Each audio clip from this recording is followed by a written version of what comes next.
السلام علیکہ یا رحمت للعالمین، الصلاة والسلام علیکہ یا امام الانبیاء والمرسلین، رب اشرح لی صدری ویسر لی امری واحلل عقدۃ من لسانی یفقہوا قولی۔ اللہ رب العزت کی حمد و ثنا کے بعد آمنہ دلال پیکر حسن و جمال صاحب شرف و کمال نبی بے مثال وما ینطق عن الہوا کی گفتار والے، یاسین کے سحرے والے، حامیم کے کنڈل والے، واللیل کی زلفوں والے، علم نشرہ کے سینے والے، طٰہٰ کی شان والے، احمد مجتبیٰ حضرت محمد مصطفیٰ صلی اللہ علیہ وآلہ وسلم کی بارگاہ بے کس بے نیاز میں ہدیہ درود و سلام کے پھول نچھاور کرنے کے بعد اللہ رب العزت کی لا ریب کتاب سے، بے عیب کتاب سے جو آیات و بنیات تلاوت کرنے کا شرف حاصل کیا ہے، دعا گواں کہ اللہ تعالیٰ کلمہ حق کہنے کی توفیق عطا فرمائے۔ رب العزت نے ارشاد فرمایا ربی حبلی من الصالحین، کہ حضرت ابراہیم خلیل اللہ علیہ السلام نے اللہ رب العزت کی بارگاہ میں التجا کی، دعا مانگی، یا اللہ مجھے نیک بیٹا عطا فرما۔ کیا دعا مانگی؟ یا اللہ مجھے، اے میرے رب مجھے نیک بیٹا عطا فرما۔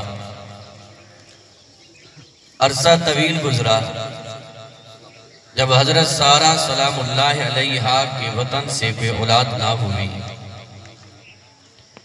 تو آپ نے حضرت حاجرہ حضرت ابراہیم علیہ السلام کو حبہ کر دی، تو پھر اللہ رب العزت کی بارگاہ میں دعا مانگی، مولا مجھے نیک بیٹا عطا فرما۔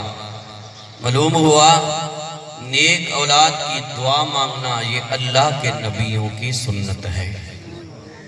جس وقت اللہ کا پیارا خلیل دعا مانگتا ہے تو اللہ رب العزت نے ارشاد فرمایا فَبَشَّرْنَاهُ بِغُلَامٍ حَلِيمٍ، ہم نے انہیں بشارت دی حلیم بیٹے کی۔ رب العزت نے ارشاد فرمایا اے میرے پیارے خلیل، میں تمہیں بیٹا بھی عطا کروں گا، تمہیں لڑکا بھی عطا کروں گا جو دانشور ہوگا، عقل مند ہوگا۔ فَبَشَّرْنَاهُ بِغُلَامٍ حَلِيمٍ۔ اب حضرت اسماعیل علیہ السلام کی ولادت بسعادت ہوئی، حضرت سارہ سلام اللہ علیہا کے بطن سے کوئی اولاد نہ تھی۔ اب حضرت ابراہیم علیہ السلام محبت کرنے لگے اپنی اولاد کے ساتھ، حضرت حاجرہ حضرت سارہ سلام اللہ علیہا کے ساتھ۔ حضرت سارہ سلام اللہ علیہا، یہ بات سنانے سے قبل آپ کو بات بتا دوں کہ اللہ کے جو برگزیدہ، اللہ کے پسندیدہ، اللہ کے جو محبوب ہوتے ہیں ان کی ہر بات کے اندر ایک راز ہوتا ہے۔ اب حضرت سارہ سلام اللہ علیہا کو جو حضرت حاجرہ پر غصہ آیا تھا، رشک آیا تھا، اس کے اندر بہت بڑی حکمت تھی، بہت بڑا راز تھا۔ تو حضرت ابراہیم علیہ السلام نے جس وقت سنا کہ حضرت سارہ نے قسم اٹھائی، اب حضرت ابراہیم نے فرمایا تم اپنی قسم کو پورا کر لو، کائن کے کان کو چھدوا دیتا ہوں اور حضرت اسماعیل علیہ السلام کا ختنہ کرواتا ہوں۔ حضرت حاجرہ نے اپنے کانوں میں بالیاں ڈالی، حسن کے اندر اور اضافہ ہوا۔ پہلے بھی وہ اللہ کی محبوبہ تھی، اللہ کی پسندیدی اور اللہ رب العزت کی بارگاہ میں جھکنے والی۔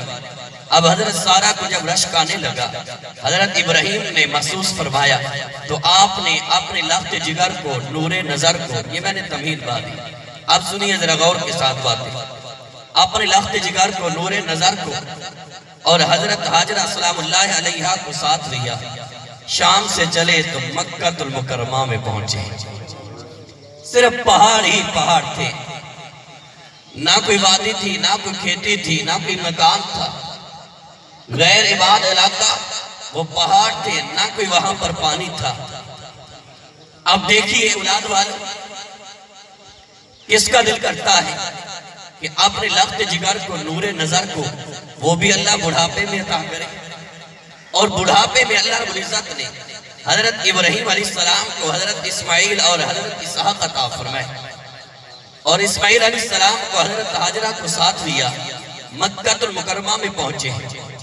جس وقت پہاڑوں کا علاقہ تھا، پہاڑی پہاڑ تھے، نہ وہاں پر کوئی انسان، نہ وہاں پر کوئی مکان.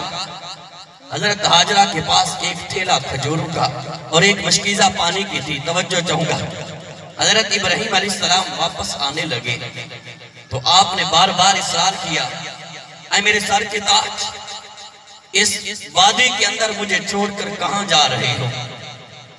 حضرت ابراہیم علیہ السلام نے خاموشی اختیار کی.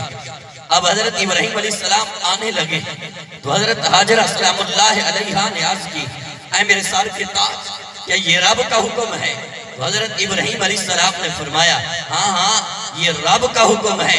تو سنیے، حضرت حاجرہ نے عرض کیا، اے میرے سر کے تاج، پھر اللہ پر ہمیں بھروسہ ہے کہ اللہ ہمیں ضائع نہیں کرے گا.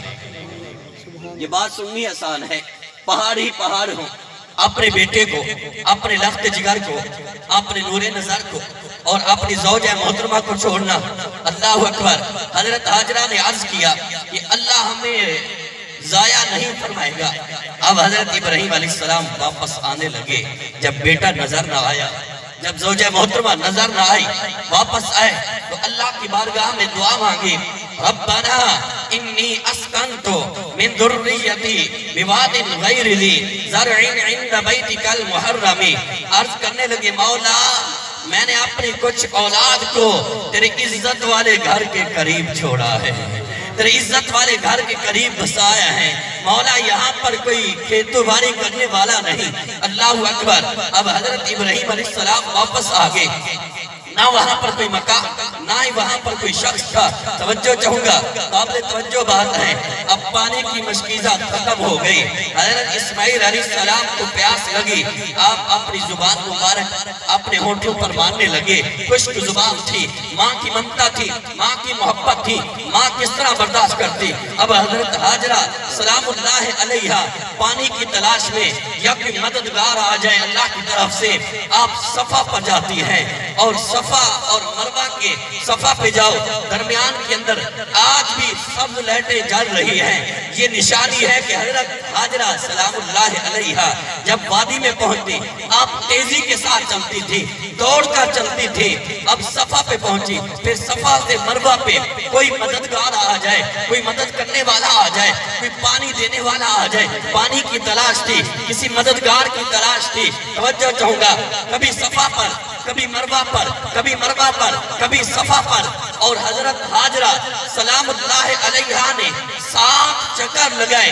رب کائنات کو اپنی بندی کی یہ ادا پسند آ گئی. کوئی حج کرنے جائے، کوئی عمرہ کرنے جائے تو رب کائنات نے فرمایا، ان الصفا والمروہ من شعائر اللہ فمن حج البیت او اعتمر فلا جناح علیہ ان یطوف بہما.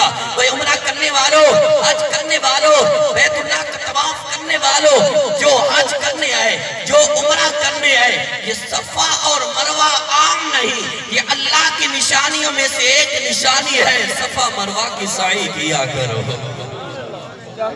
اب آپ کبھی صفا پر، کبھی مروہ پر 7 چکر لگائے. آواز آئی، اے حضرت حاجرہ، اللہ کی طرف سے تیرا مددگار آ چکا ہے. اب جبرائیل علیہ السلام اللہ کی طرف سے آئے.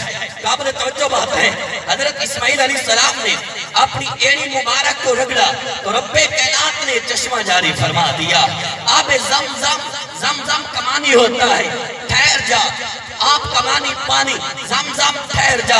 حضرت حاجرہ سلام اللہ علیہا اپنے نور نظر کے پاس آئی. بعض نے کہا فرشتے نے اپنا فرما رکھا، بعض نے کہا حضرت اسماعیل علیہ السلام نے ایڑی کو رگڑا تھا. ہاں ہاں، ایڑی رگڑنے سے پانی نکلتا ہے کیونکہ وہ اللہ کے محبوب تھے، اللہ کے پسندیدہ تھے.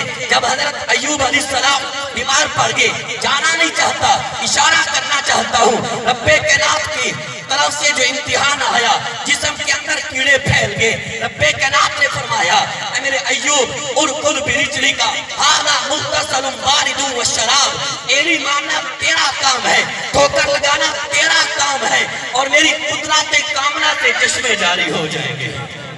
حضرت اسماعیل علیہ السلام کی ایڑی مبارک لگی، آب زمزم نکلا۔ آج بھی خوش قسمت لوگ آب زمزم پیتے ہیں، آب زمزم کو نوش کرتے ہیں اور قیامت تک نوش کرتے رہیں گے۔ توجہ، جب دوسرا پانی ایک مہینہ پڑا رہے